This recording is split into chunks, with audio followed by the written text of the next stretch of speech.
너무 불쌍한 것이 사라졌으며 하늘의 옷이여 주님의 못지않은 그냥 자기시다가 그리고 사랑의 겨울 주를 받으시다 것입니다. 성도의 기준으로 죄를 용서받는 것과 우리의 결과 용서를 있습니다.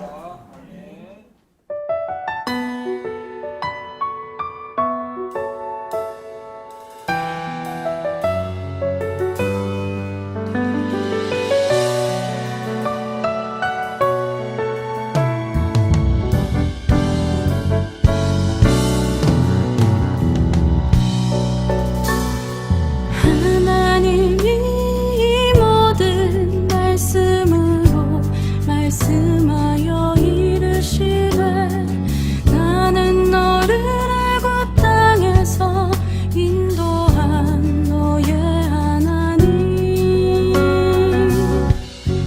여호와니라. 너는 나 외에는 다른 신들을 내게 두지 말라.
사랑이 많으신 하나님 아버지, 이 시간 주님 앞에 나와 엎드려 경배하오니 우리의 예배를 받아주시옵소서. 한 주간의 시간들을 회개합니다. 하나님의 말씀이 기준이 아니라 세상의 기준을 따랐습니다. 다시 거룩하신 주님 앞에 섰사오니 사랑으로 용서하여 주세요. 코로나로 인해 온 나라가 너무나 힘들고 어려운 시간을 보내고 있습니다. 하나님의 사랑과 긍휼로 이 나라를 불쌍히 여겨 주시옵소서. 또다시 코로나로 인해 함께 모이지 못하고 있습니다. 우리 중고등부 친구들이 어디에 있든지 하나님 앞에 신실한 예배자로 삶을 살아가길 원합니다. 이 시간 목사님을 위해 기도합니다. 특별히 이승현 목사님께 주의 능력으로 덧입혀 주시기를 원합니다. 주의 사랑과 능력으로 채워주사 영육간의 강건함을 다하여 주시옵소서. 마지막으로 이 시간도 주님의 은혜를 알아가며 말씀이 삶에 묻어나는 시간 되길 원하며 이 모든 말씀 살아계신 우리 예수님의 이름으로 기도드립니다. 아멘.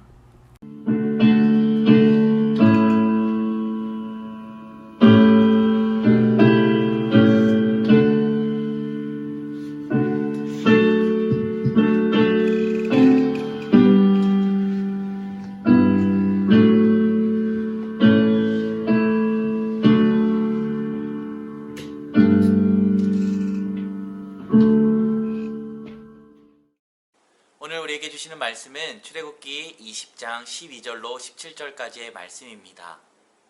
제 성경으로 구약 112쪽에 있습니다. 이제 하나님의 말씀을 함께 봉독하겠습니다. 내 부모를 공경하라. 그리하면 내 하나님 여호와가 내게 준 땅에서 내 생명이 길리라. 살인하지 말라. 간음하지 말라. 도둑질하지 말라. 내 이웃에 대하여 거짓 증거하지 말라. 내 이웃의 집을 탐내지 말라. 내 이웃의 아내나 그의 남종이나 그의 여종이나 그의 소나 그의 낙이나 무릇 내 이웃의 소유를 탐내지 말라. 아멘. 오늘 우리가 하가다 할 말씀은 바로 출애굽기 20장 17절 말씀입니다. 우리가 화면을 보며 세 번 하나님의 말씀을 함께 하가하는 시간을 갖도록 하겠습니다. 함께 하가합니다. 내 이웃의 집을 탐내지 말라. 내 이웃의 아내나 그의 남종이나 그의 여종이나 그의 소나 그의 낙이나 무릇 내 이웃의 소유를 탐내지 말라. 내 이웃의 집을 탐내지 말라. 내 이웃의 아내나 그의 남종이나 그의 여종이나 그의 소나 그의 낙이나 무릇 내 이웃의 소유를 탐내지 말라. 내 이웃의 집을 탐내지 말라. 내 이웃의 아내나 그의 남종이나 그의 여종이나 그의 소나 그의 낙이나 무릇 내 이웃의 소유를 탐내지 말라. 아멘. 이 시간에 함께 중보하길 원합니다. 여름 수련회의 두 번째 시간입니다.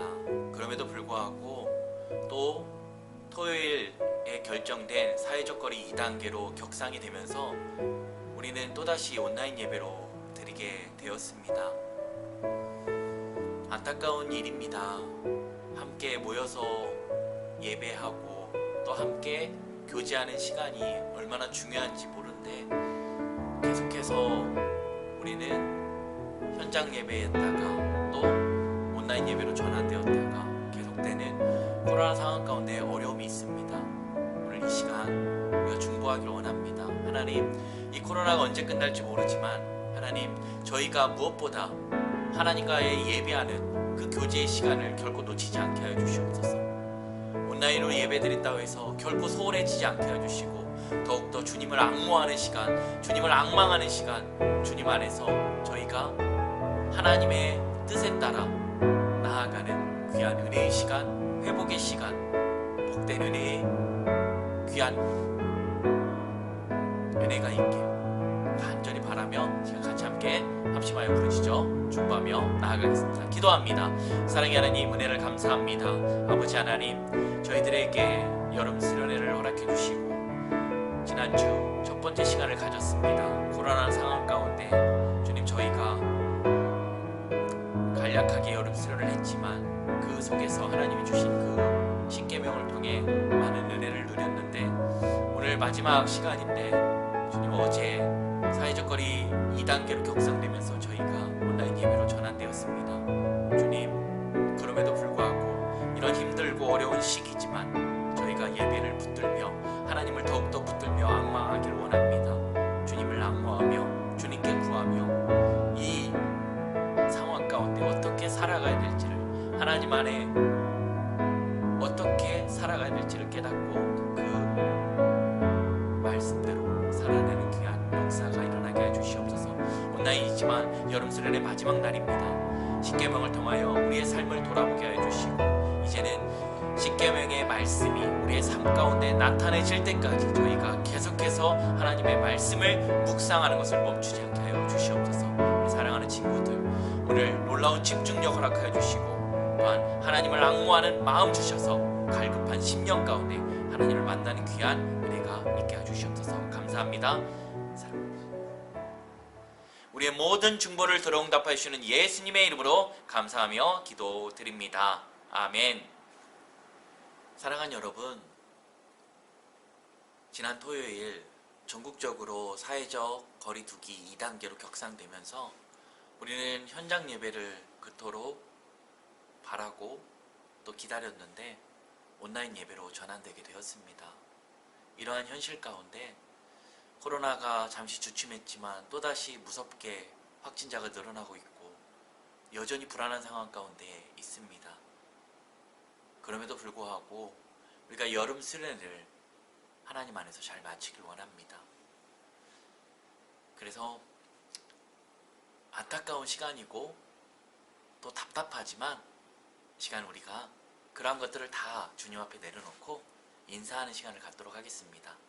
시간 인사할 때 옆에 정말 닿을 법한 곳에 있다라고 생각을 하고 우리 옆에 있는 친구들에게 멀리 있지만 또 각자 있는 자리가 다르지만 인사하는 시간을 갖도록 하겠습니다. 주님 안에 사랑합니다. 주님 안에 사랑합니다. 우리 머리로 손을 얹어서 주님 안에 사랑합니다. 우리 옆에 가족들에게 사랑한다라고 고백했으면 좋겠습니다. 그리고 안아주시길 원합니다. 사랑합니다. 사랑합니다. 주님 안에 축복하고 사랑합니다. 할렐루야. 아멘. 우리는 지난 시간 여름 수련의 주제로 십계명의 말씀을 가지고 출애굽기 20장 1절부터 17절까지의 말씀을 가지고 지금 십계명 하나님의 말씀을 살펴보고 있습니다. 사실 십계명 하면 우리가 어렸을 때 또 주일학교에서 교회학교에서 많이 접했던 것입니다. 그러나 막연하게 알았지 십계명을 왜 주셨는지 그냥 단순하게 구약의 이스라엘 백성들에게만 준 말씀이 아니라 오늘 우리에게도 적용되며 또한 우리가 어떻게 그리스도인으로서 살아가야 될지를 알려주는 말씀이 바로 십계명이라는 사실을 우리는 알았습니다. 그래서 지난 시간에는 1계명에서 4계명까지 하나님의 사랑에 대해서, 그리고 오늘 살펴보게 될 5에서 10계명은 바로 이웃사랑에 대해서, 그래서 예수님이 오셔서 그 613가지나 되는 그런 율법을 두 가지로 압축해 주셨는데 그게 바로 하나님을 사랑하고 내 이웃을 내 몸과 같이 사랑하는 것, 하나님 사랑, 이웃 사랑이라고 말씀하고 있습니다. 그냥 막연하게 그냥 하나님 사랑하고 내 이웃을 내 몸과 같이 사랑한 것이 아니라 오늘 하나님을 사랑하는 것이 1계명에서 4계명까지 분명하게 나와 있습니다. 하나님 외에 다른 신을 섬기지 않는 것, 그것이 바로 하나님이 가장 주신 제1계명입니다. 1계명을 지키지 못하면 나머지 계명은 아무리 지킬래야 지킬 수 없습니다. 왜냐하면 하나님의 사랑하는 그것의 모든 계명들이 기초에 있기 때문입니다. 그래서 가장 중요한 1계명과 그리고 오늘 살펴보게 될 5계명에서 10계명은요. 이제 10계명의 마지막 10번째가 바로 결론 부분에 해당되는 것이지요. 그래서 오늘은 사람에 관한 이웃사랑에 대해서 이야기를 해보려고 합니다. 혹시 이제 기억이 날지 모르겠습니다. 1계명은 바로 우리가 누구를 믿는지 예배의 대상에 대해서, 그리고 우리가 어떠한 태도로 어떠한 방법으로 우리가 예배를 드려야 되는지를 깨달았고, 또 안식일을 주신 의미, 우리에겐 주일이겠죠. 주일을 주신 의미에 대해서 깊이 깨달아 알았고, 이제는 주일을 지키는 것이 우리에게 복된 일이며 또한 그 주일을 통해서 하나님을 기억하고 하나님 안에서 새 힘을 공급받고 여호와를 기뻐하는 것이 우리의 힘임을 우리는 알게 되었고 깨달았습니다. 그리고 나서 오늘 5계명으로 들어가게 되는 거죠. 그래서 5계명을 뭐라고 할까요? 지난번에 우리 이거 만들기 했었습니다. 좀 유아틱하지만 그럼에도 불구하고 이게 굉장히 저는 잘 만들었다고 생각을 합니다. 그래서 집에다가 이렇게 놔두고 천천히 보면서 내가 정말 하나님의 말씀대로 하나님을 사랑하고 또한 내 이웃을 사랑하고 있는지를 좀 깨닫는 시간이 되었으면 좋겠고요. 그래서 우리가 4계명까지 받고 오늘부터는 이제 5계명에서 10계명입니다. 그리고 5계명의 첫 번째, 사람에 관한 이웃사랑에 대한 것 중에 가장 첫 번째는 바로 내 부모를 공경하라입니다.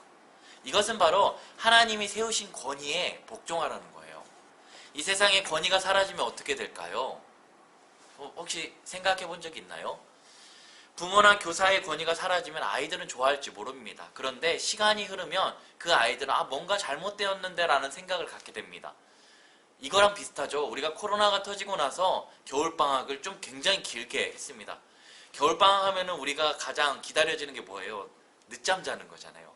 근데 이게 코로나 때문에 길어지면서 계속 늦잠을 자는 거죠. 그런데 어느 순간 부모님들 하신 말씀이 있어요. 이 친구가 어느 순간 자기가 아, 내가 이래도 될까라는 생각을 가지고 이제 일찍 일어나서 공부도 하고 그동안 밀렸던 공부를 한다는 겁니다. 뭔가 잘못된 걸 안 거죠.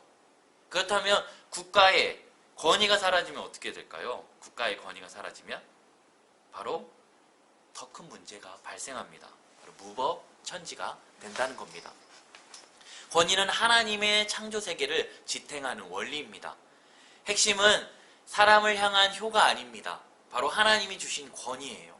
우리가 맨 처음 태어나자마자 만나게 된 권위가 바로 부모님의 권위입니다. 그런데 하나님께서는 부모님께 대해 권위를 주셨지만 또한 여러 사람들에게 권위를 주셨죠. 그래서 부모님은 우리 자녀를 양육하는 권위, 목사에게는 말씀을 전하는 권위, 그리고 교사에게는 가르치는 권위, 또한 판사에게는 판결하는 권위, 경찰에게는 공권력을 행사하는 권위를 주셨고 국회는 법을 정하는 권위를 주셨습니다. 또 마지막으로는 군인에 있겠죠. 군인은 국가를 수호하는 권위가 있습니다. 그런데 유독 부모를 언급한 이유가 있다는 거예요. 그건 뭐냐면 부모의 권위가 가장 우선적이고 중요하기 때문입니다. 왜 그럴까요? 가정은요, 권위 학교입니다. 그래서 가정에서 그 부모님의 권위를 인정하지 못하면 다른 곳에서도 권위를 인정할 수 없고 세워지지 않는다는 겁니다. 지금 어떻습니까? 이 땅 가운데 만연해 있는 것이 부모님의 권위가 땅에 떨어져 있고요. 또한 교사와 목사의 권위도 덩달아 추락하고 있습니다. 그래서 가정의 권위인 권위 학교인 가정이 굉장히 중요하다는 겁니다. 로마서 13장 1절에 이렇게 말씀합니다. 각 사람 위에 권세자들에게 복종하라. 권세는 하나님으로부터 나지 않음이 없나니 모든 권세는 다 하나님께서 정하신 바라. 아멘. 우리는 윗사람의 권위에 순종하며 살아야 합니다. 왜 그럴까요? 모든 권위가 하나님에게서부터 나왔기 때문입니다. 윗사람에게 순종하는 것은 곧 하나님께 순종하는 겁니다. 윗사람의 순종함 없이 어떻게 하나님께 순종함이 있을 수 있겠습니까? 보이는 사람도 사랑하지 않으면서 어찌 보이지 않는 하나님을 사랑한다라고 말할 수 있겠습니까? 바로 우리가 윗사람의 권위를 인정하고 순종해야 되는 거죠. 특별히 부모에게 순종하라고 합니다. 부모는 우리가 이 세상에서 가장 먼저 만나는 권위이기 때문입니다. 그래서 부모에게 순종하는 것을 배움을 통하여 다른 권위자에게 순종하고 또 더 나아가서 우리가 하나님께 순종할 수 있다는 것입니다. 그러므로 우리가 오늘 5째 계명은 하나님이 세우신 권위에 복종하는 것, 그것을 우리가 잊지 않았으면 좋겠습니다. 6번째 계명은 무엇일까요? 6번째 계명은 바로 살인하지 말라입니다. 살인하지 말라. 살인하지 말라는 하나님의 형상인 사람을 소중하게 대하라고 말씀하고 있는 거죠. 소중하게. 만약 모기나 파리 죽이듯이 아니면 소나 돼지를 잡듯이 만약 사람에게 그렇게 대한다면 어떻게 될까요? 아마 그건 상상만 해도 정말 끔찍한 일입니다. 이것이 하나님께서 우리에게 주신 제6계명을 주신 이유라는 거예요. 유독 사람을 죽여서는 안 되는 이유가 있어요. 왜 그럴까요? 바로 하나님의 형상을 따라 지음받았기 때문입니다. 그래서 창세기 1장 27절은 이렇게 말씀합니다. 하나님이 자기 형상 곧 하나님의 형상대로 사람을 창조하시되 남자와 여자를 창조하시고 아멘. 그러므로 사람의 생명과 인격을 함부로 대해서는 안 된다는 거예요. 왜요? 그것은 바로 하나님께 도전하는 것이라는 겁니다. 그런데 예수님은 또 다른 해석을 하게 됩니다. 언어로 인격을 모독하는 것도 살인, 또한 마음으로 살인하는 것조차도 살인이라고 이야기합니다. 제6계명이 원하는 것은 바로 이런 겁니다. 그냥 단순하게 살인하지 말라라고 정도가 아니라 바로 6계명에서 원하는 건 사람을 하나님의 형상으로 여기고 존중하라는 겁니다. 유엔 인권위원회에서 일하고 있는 그 식량 특별조사반에서 일했던 장 지글러라는 사람이 있습니다. 이 장 지글러가 쓴 책이 있는데 그것은 뭐냐면 왜 세계의 절반은 굶어 죽는가입니다. 굶어 죽는 사람이 3초에 1명씩 발생한다고 합니다. 우리는 이런 사람들을 위해서도 노력해야 됩니다. 하나님은요, 동일하게 이 땅 가운데 모든 사람들이 먹을 수 있는 양의 충분한 양을 주셨어요. 그런데 어떨까요? 우리의 욕심이, 우리의 탐욕이 바로 그들이 먹을 것까지도 우리가 욕심을 부렸다는 거예요. 그래서 어느 한쪽에서는 돈이 없어가지고 또한 먹을 것이 없어가지고 굶고 있는데 어디는 너무나 풍족해가지고 살이 쪄서 그것을 빼기 위해서 돈을 쓰는 그런 악순환이 계속되는 겁니다. 이것조차도 제6계명을 어기는 거라고 말씀하는 겁니다. 사랑하는 여러분, 또 살인을 또 구분할 필요가 있는 것 같아요. 또 살인에 있어서 애매한 부분들이 있거든요. 그거는 바로 첫 번째는 정당방위입니다. 정당방위로 다른 사람의 생명의 위협을 느꼈을 때 정당방위로 했던 것은 6계명을 어긴 것이 아니라고 볼 수 있는 거죠. 두 번째는 실수로 저지른 바로 살인입니다. 그래서 성경 신명기 19장에 보면은 도피성에 대한 이야기가 나와요. 그 도피성은 뭐냐면 바로 부지 중에 바로 실수해서 죽인 사람이 이제 그 생명이 실수로 했기 때문에 또 이 살인한 사람이 살해를 당할까봐 그 가족들에게 도피할 수 있는 도피성을 만드신 거죠. 그래서 거기에 피하면 법으로 정했기 때문에 그곳에 피하면 살 수 있는 겁니다. 그리고 그 도피성은 바로 예수 그리스도를 예표하는 그림자라는 겁니다.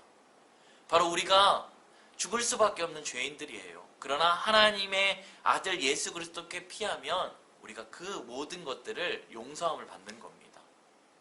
예수 그리스도를 우리를 볼 때는 우리는 죽을 수밖에 없죠. 그러나 하나님의 아들 예수 그리스도, 하나님이 예수 그리스도를 통해 우리를 보면 우리는 살 수 있는 바로 의인이 된다는 겁니다.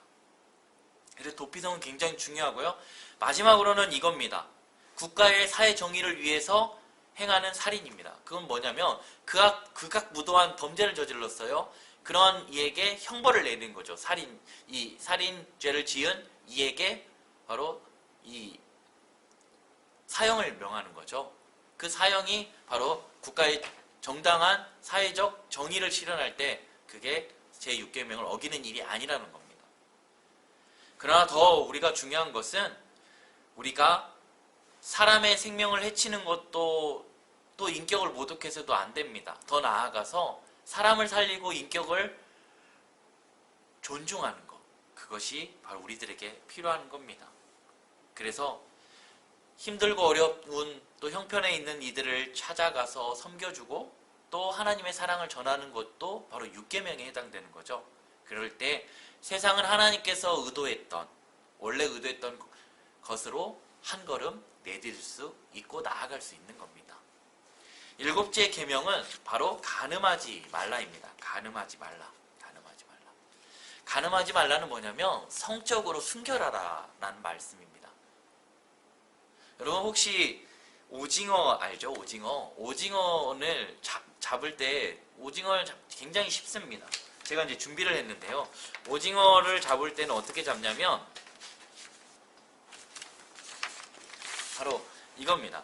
오징어는요, 이 밝은 빛을 어둠에서 이제 새벽에 이제 밤중에 이제 어두운 불빛을 밝히면 오징어 떼가 이제 몰려오는 거죠. 이렇게 이제 이게 오징어 배거든요.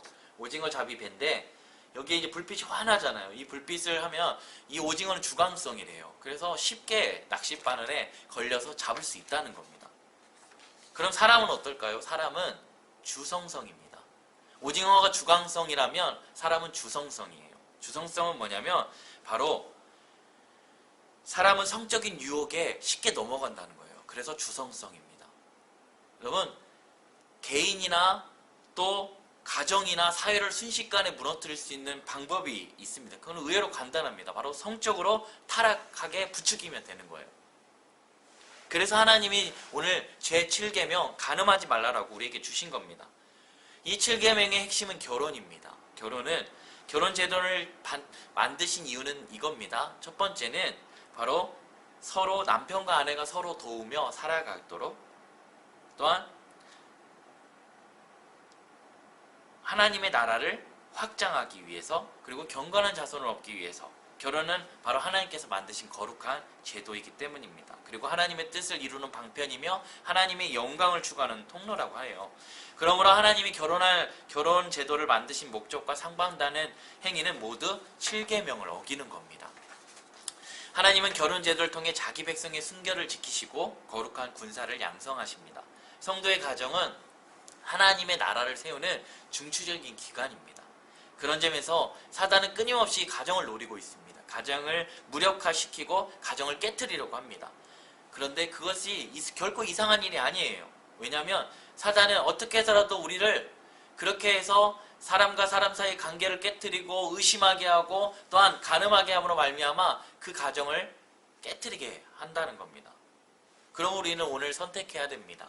뭘 선택해야 돼요? 바로 사단의 유혹에 따라 음란하게 살며 하나님의 나라를 회방하고 무너뜨릴 것인가? 아니면 하나님의 뜻을 따라 순결하며 그렇게 살아감을 통하여 하나님의 나라를 세울 것인지를 오늘 우리는 결단해야 된다는 겁니다. 그러므로 나부터 순결해야 합니다. 제가 지난 시간 이 신랑이 건네준 이스라엘 사람들의 이 결혼식에서 신랑이 마지막 하이라이트, 피날레는 신랑이 포도주 잔을 가지고 신부에게 건네주는 거예요. 이게 무슨 뜻이라고 했죠? 바로 신부에게 이렇게 얘기하는 겁니다. 내 평생 동안 평생토록 나의 거룩한 신부가 되어주겠소? 라고 이야기하는 거죠. 그러면 대부분의 신부들이 그 포도주 잔을 받으면서 어떻게 하죠? 내가 당신 평생 동안 당신의 거룩한 신부로 살겠습니다. 라고 고백하는 거죠. 바로 우리는 거룩하신 하나님과 결혼을 했습니다. 부부관계도 마찬가지입니다. 하나님이 세우신 가정, 그 가정을 이루는 그 사랑의 더욱더 주축들은 바로 하나님께서 주시는 이 거룩함을 지켜내는 것에 있다는 겁니다. 그래서 잊지 않고 나아갔으면 좋겠습니다. 8번째는 뭐예요? 도둑질하지 말라입니다. 도둑질하지 말라. 도둑질하지 말라는 이웃의 소유물을 보호해주라는 거예요. 바로 이 8계명에는 청지기의 정신이 들어있습니다. 하나님이 이 땅을 창조하시고 우리에게 주신 게 있어요. 그게 뭐냐면 이 땅의 모든 만물을 다스릴 수 있게 청지기 역할을 주셨어요. 그래서 하나님을 대신해서 이 땅을 다스리고 통치하게 하셨어요. 그런데 우리는 이웃의 소유물을 보호해야 되는데 그럼에도 불구하고 그 이웃의 것들을 도둑질하고 또 훔치는 경우가 있다는 겁니다. 다른 사람의 재산에 피해를 줄 때가 있고요. 또 피해를 줄 뿐만 아니라 우리는 도둑질할 때가 있다는 겁니다. 그러므로 우리는 기도해야 되죠. 다른 사람의 소유물에 피해 주지 않고 어려운 이웃에게 자기 소유를 나눠주기를 아끼지 말아야 합니다.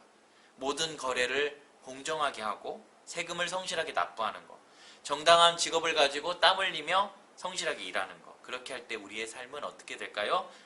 불법과 속임수가 만연한 이 세상 속에서 평온하게 하나님의 영광을 드러내는 빛과 소금이 될 수 있다는 거죠. 우리가 도둑질을 이런 개념으로 할 수 있을 것 같아요. 우리가 하나님의 것도 정당하게 하나님께서 주신 또 약속하신 그러한 하나님께 드리는 예물들도 우리가 중요하게 생각해야 됩니다. 그것들을 잘 지키지 못할 때는 이 제8계명을 어기는 것과 비슷합니다. 그러므로 우리는 빛과 소금의 역할을 감당하기를 원합니다. 제9계명입니다. 제9계명은 내 이웃에 대해 거짓 증언하지 말라. 여러분, 대단한 사람이든 대단하지 못한 사람이든 그들에게 저마다 명예가 있습니다. 그래서 명예가 올라가면 기뻐하고 또 훼손되면 슬퍼하기 마련입니다. 우리는 상대방의 재산을 존중하듯 명예를 지켜주는 것이 이웃을 사랑하는 겁니다. 하지만 우리는 살면서 너무나 쉽게 이웃의 명예를 훼손시킵니다. 뭘 통해서요? 바로 거짓말을 통해서 이웃의 명예를 실추시킵니다. 미국의 캘리포니아 대학교에서 조사한 바에 의하면 하루 동안 일반인이 얼마나 거짓말할 것 같아요? 약 200번을 한대요. 근데 더 나아가 상인이나 정치인들은요, 그보다 더 한다는 거예요. 놀랍지 않으세요? 하루에 200번입니다. 조사에 의하면. 우리들의 입술은 어떤가요? 우리의 입술에 머문 말들은 혹시 거짓은 없나요? 왜 이렇게 거짓이 만연하고 이렇게 퍼져 있죠? 바로 거짓의 아비인 사단이 끊임없이 우리들에게 거짓 메시지를 주고 우리 또한 그렇게 거짓말을 하게 한다는 겁니다. 그러면 우리는 하나님을 닮아야 돼요. 왜? 하나님은 진실하시거든요. 하나님은 거짓이 없으시거든요. 그래서 우리는 하나님을 매일매일 닮아가야 됩니다. 거짓된 삶은 오래가지 못합니다. 언젠가는 만천하에 드러나게 되어 있어요. 그러나 하나님은 진실하시고 거짓이 없기에 우리들을 진실함으로 인도해 주시고 또한 대해 주시고 또 하나님의 언약들은 다 진실합니다. 거짓이 없어요. 만약 거짓이 있다면 어떻게 우리가 구원받을 수 있겠습니까? 그러므로 우리는 노력해야 됩니다. 그리고 기도해야 돼요. 하나님 안에서 우리가 거짓을 하지 않게, 그리고 말로써 상대방의 거짓으로 그런 명예를 실추시키지 않는 그런 우리가 되었으면 좋겠습니다. 이런 얘기를 하더라고요. 거짓 소문으로 말미암아 실추된 명예, 어떤 사람이 거짓말을 통해서 그 사람이 실추가 됐어요. 근데 그 사람에게 이제 찾아가서 용서를 구했어요. 그런데 자신을 따라오라는 거예요. 산으로 따라 올라가는데 그 사람이 오리털 베개를 갖고 온 거예요. 오리털 베개를 칼로 딱 찢으면서 산 중턱에서 그걸 뿌린 거예요. 그랬더니 이제 바람을 타고 이게 다 흩어지는 거잖아요. 흩어지는데 이 사람에게 이렇게 얘기하는 거예요. 저 흩어지는 오리털을 다 주워면 용서해 주겠다고. 그랬더니 이 거짓말했던 사람이 뭐라고 할까요? 내가 어떻게 저렇게 흩어져 있는 것들을 다 주술 수 있습니까? 맞습니다. 주술 수 없어요. 한번 내뱉은 말은 주워 담을 수 없다는 것을 그 사람은 거짓한 사람에게 알려준 것입니다. 사랑하는 여러분, 거짓은 만천하에 드러나게 되어 있어요. 그리고 한번 내뱉은 말은 주워 담을 수 없는 겁니다.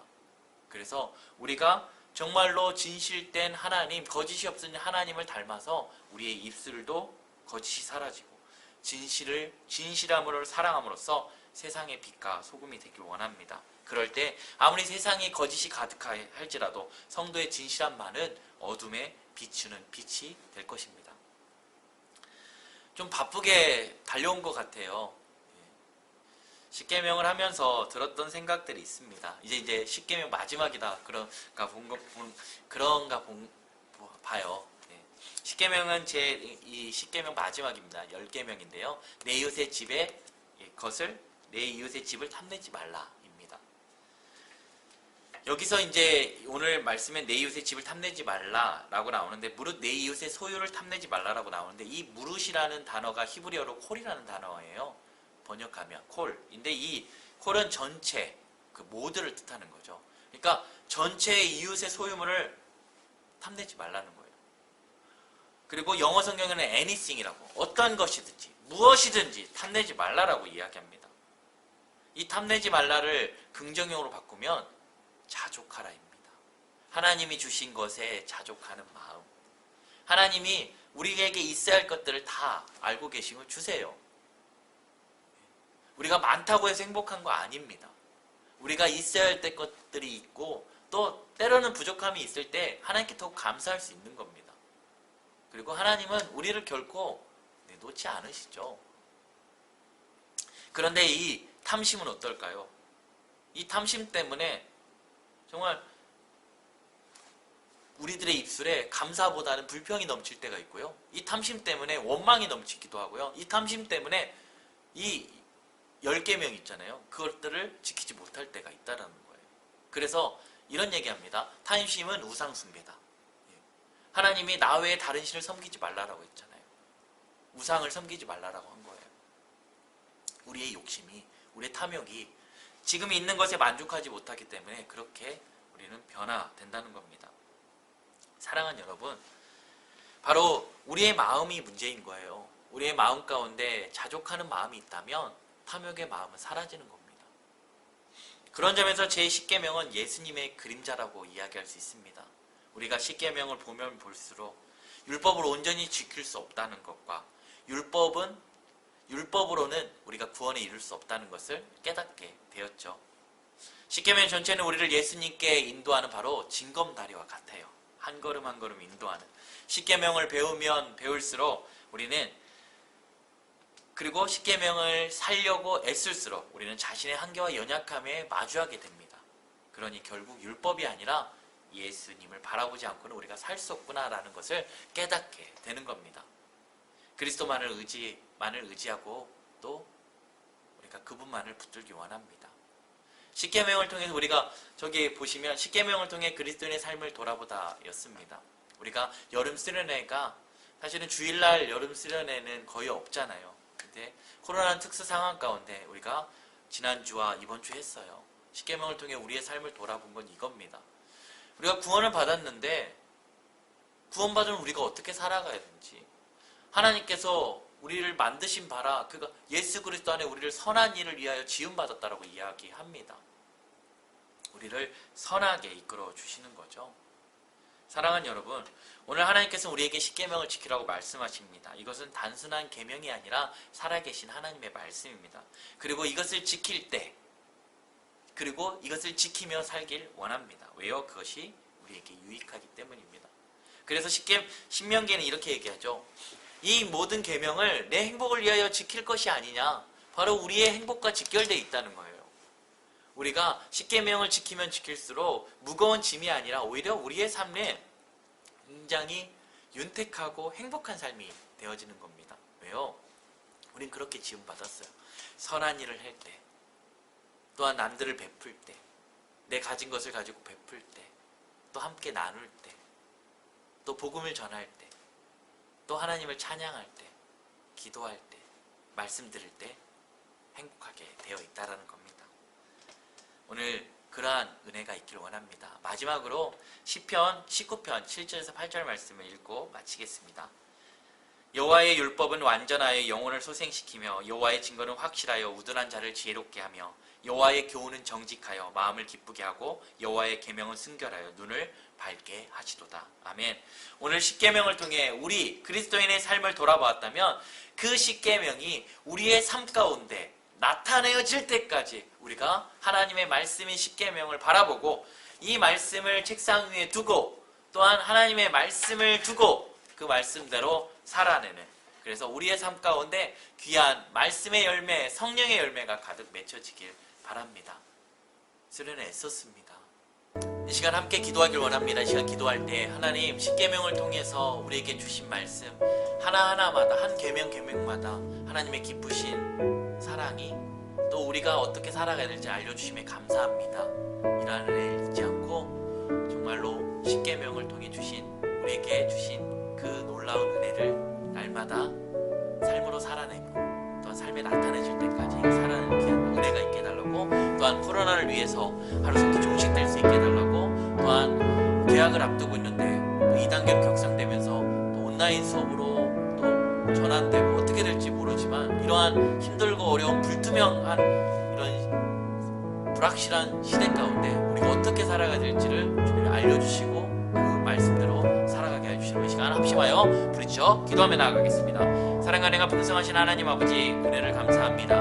아버지 하나님, 오늘 이 시간에 주신 또한 2주 동안의 여름 수련을 통하여 주신 십계명의 말씀을 통하여 다시 한번 깨닫는 것은, 주님, 이 말씀이 우리가 어떻게 그리스도인으로 살아가야 될지를 알려주심에 감사합니다. 1계명, 4계명은 하나님을 사랑하는 법에 대해서, 또한 5계명에서 10계명은 또한 이웃을 사랑하는 법에 대해서 알려주셨습니다. 이것을 잊지 않고 삶 가운데 이 말씀이 나타내질 때까지 저희가 계속해서 하나님의 말씀을 보고 묵상하며 나아갈 수 있게 도와주시옵소서. 특별히 아버지 하나님, 계약을 할 친구들 또한 계약을 앞둔 친구들이 있는데 다시 사회적 거리 2단계로 격상되면서 또 어려움을 겪고 있습니다. 주님, 하루속히 치료제와 백신이 개발되어져서 종식될 수 있게 해주시고 인도하여 주시옵소서. 아버지 하나님 감사합니다. 아버지 하나님, 이렇게 온라인이라도 예배를 드릴 수 있게 해주셔서 감사합니다. 주님, 저희가 이 예배뿐만 아니라 삶 가운데 계속해서 하나님을 악모하고 하나님을 악망하며 하나님께 나아가서 교제의 자리로 나아가서 정말로 하나님을 바라보며 나아가는 이 시대 가운데, 이 불확실한 시대 가운데 어떻게 살아가야 될지 깨달아 아는 귀한 은혜가 있게 하여 주시옵소서. 감사합니다. 사랑과 은혜가 풍성하신 하나님 아버지, 은혜 감사합니다. 오늘 저희들에게 여름 수련회를 잘 마무리할 수 있게 허락해 주셔서 감사합니다. 2주 동안 짧지만 십계명을 통해서 우리들의 삶을 돌아보게 해주셔서 감사합니다. 이제까지 그리스도인의 삶 가운데 구원받았음에도 불구하고 어떻게 살아가야 될지 몰랐는데, 주님, 십계명을 통하여 하나님께서 어떻게 우리가 살아가기를 원하시는지를 알게 되었습니다. 하나님을 사랑하는 마음, 또한 내 이웃을 내 몸과 같이 사랑하는 마음을 잊지 않고 십계명이 우리의 삶 가운데 나타내지며, 또한 그것이 나타내질 때까지 계속해서 묵상하고 또 하나님과의 교제가 끊어지지 않게 인도하여 주시옵소서. 또 아버지 하나님, 사회적 거리 2단계로 격상되면서 우리 사랑하는 친구들, 또 사랑하는 친구들의 가정이 어려움을 겪고 있사오니 주님께서 붙들어 주시고 인도해 주시옵소서. 특별히 아버지 하나님 온라인 예배로 드릴지라도 저희들이 아버지 하나님 예배에 소홀하지 않게 해주시고 마음과 뜻과 정성을 모두 예배드리며 또한 이 예배뿐만 아니라 매일매일 주님 예배의 자리로 나아가 하나님과 만나며 하나님께서 이 시대 가운데 부르신 아버지 그 부르심의 소망과 또 기업의 풍성함, 영광의 기업의 풍성함이 무엇인지를 깨달아 알아 그대로 살아가는 귀한 은혜가 있게 해주시옵소서. 이 시간 하나님께 아버지 하나님 마음으로 또 아버지 하나님 또 여러 가지 예물로 하나님께 올려드립니다. 이 예물이 정말 하나님 기뻐 받으신 예물 되게 해주시고 오직 하나님의 영광 위에 쓰여지게 하시고 예수 그리스도의 십자가의 복음을 전한 일에 쓰여질 수 있게 인도하여 주시옵소서. 모든 예물을 기뻐 명하여 주실 걸 믿사오며 이제는 우리 구주 예수 그리스도의 은혜와 하나님의 무한하신 사랑하심과 성령 하나님의 교통 인도하심이 이 주간의 여름 수련을 통하여 주신 십계명의 말씀을 통해 삶을 돌아보게 하여 주시고 이제는 하나님을 사랑하고 내 이웃을 내 몸과 같이 사랑하기로 결단하며 나아가는 우리 사랑하는 친구들과 선생님들 머리머리 위에 또한 학업과 가정 위에 이제로부터 영원히 함께 하시기를 간절히 축원하옵나이다. 아멘.